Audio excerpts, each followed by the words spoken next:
உன்னை போலாகிடுமா? கோடி கோடியாய் கொடுத்தாலும் நீ தந்த அன்பு கிடைத்திடுமா?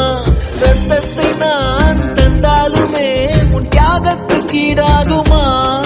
நான் பட்ட கடன் தீர்ப்பேன் என்றால் ஒரு ஜன்மம் போதாதம்மா.